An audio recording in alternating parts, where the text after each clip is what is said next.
আমরা সমতা ন্যায্যতা অধিকারের প্রশ্নে কোনো আলোচনায় বিশ্বমঞ্চে উপস্থিত হতে চাই। আমরা রোহিঙ্গা সংকট থেকে শুরু করে গাজা সংকট, কাশ্মীর সংকট, গ্রামীণ সংকট থেকে শুরু করে বিশ্বের যে জায়গায় নিপীড়িত মানুষ রয়েছে তাদের সাথে আমাদের পররাষ্ট্রনীতির প্রথম ধাপ সংযোগ হবে।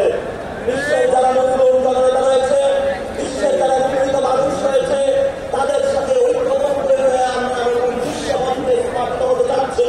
বিশ্বমঞ্চে নিজেদের জয়গান করতে যাচ্ছে। আপনারা জানেন বাংলাদেশে আমরা গত 50 বছরে কোনো একটি দল বলি, দুটি দল বলি, সংবিধান বলি, সর্বক্ষেত্রে এক বা দুটি দেশ বা তিনটি দেশ বা বিদেশি সাহায্য নির্ভর তাদের সঙ্গে সিকিউরিটি কাউন্সিল রয়েছে, সেগুলি বাহিরে গিয়ে অন্যান্য রাষ্ট্রকে বিরাজ করে আমরা সম্পর্কের ভিত্তিতে নতুন একটি দেশকে চিন্তা ভাবনা করতে পারবো। যারা কমিটি রয়েছে, রাজনৈতিক ব্যক্তিত্ব রয়েছে, তাদের মধ্যে সেই মনোনীতিতে আমরা কখনো সেই সুবুদ্ধি হৃদয় দেখি নাই। আমরা নতুন বাংলাদেশের জন্ম দিতে চাই বিশ্বমঞ্চে, যেখানে নিপীড়িত ভাষায় সেই সংযোগ হবে আমাদের সার্বভৌমত্ব নিয়ে, আমাদের অধিকার নিয়ে, আমাদের নতুন নতুন বয়ান নিয়ে। বিশ্বের যে সিকিউরিটি কাউন্সিল হোক, যে কোনো মহল আসুক, যদি আমাদের অধিকার প্রশ্ন, আমাদের ন্যায্যতার প্রশ্নে তারা কোনো কথা বলতে চায় বা ভিত্তিতে আমরা কোনো আপোষ নয়।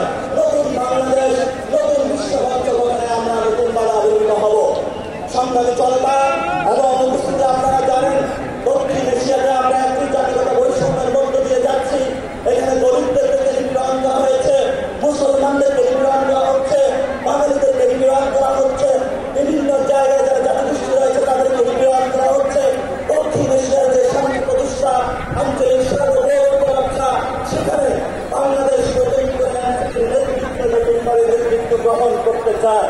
সর্বশেষ যে কথাটি বলবো, আমরা একটি ন্যায্যতা এবং সমতা, মিউচুয়াল রেসপেক্টের ভিত্তিতে একটি ফরেন পলিসি চাচ্ছি। আমরা কোনো রাজনৈতিক ফরেন পলিসি চাচ্ছি না। এবং আমাদের যে ভাইরা বিদেশে ডায়াসপোরার মধ্যে রয়েছেন, বাইরে এবং বাংলাদেশের রিলিজ পাঠাচ্ছেন, আমরা সেখানে একটি কাব্যিক ভাষায় বলবো। কবি বলেছিলেন, যেখানেই বসন্ত তোমার সেখানেই সীমান্ত আমার। আমরা বলবো, যেখানেই বাঙালি আমার, যেখানেই মুসলমান আমার, যেখানেই বাংলাদেশিরা আমার, সেখানেই সীমান্ত আমার। সীমান্ত দিয়েছেন, আমরা যেখানে বাংলাদেশিরা বসবাস করে সবাইকে নিয়ে নতুন বিশ্ব গঠন করতে চাই। আমাদের সাথে থাকবেন নতুন বিশ্ব মঞ্চে সেই ভরসা রাখুন। পরিশেষে যারা উপস্থিত হয়েছেন, লড়াইটা জারি রাখুন।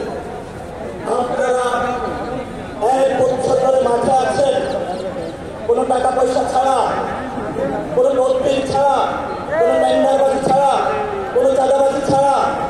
আপনারা নিরেট মানুষ, এই পঙ্কিলতা থেকে মুক্ত হয়ে, যদি পাপ থেকে মুক্ত হয়ে আপনাদের এই লড়াই ধরে রাখতে পারেন, ইনশাল্লাহ এই শহীদ মিনার থেকে আমরা গণভবনে গিয়েছিলাম। আগামীতে আজকে ইনশাল্লাহ ইসলামের পক্ষ থেকে যে কর্মসূচি ঘোষণা করা হবে, সারা বাংলাদেশের কর্মসূচির মধ্যে দিয়ে এই শহীদ মিনার থেকে ইনশাল্লাহ আমরা পার্লামেন্টে গিয়ে সরকার গঠন করব।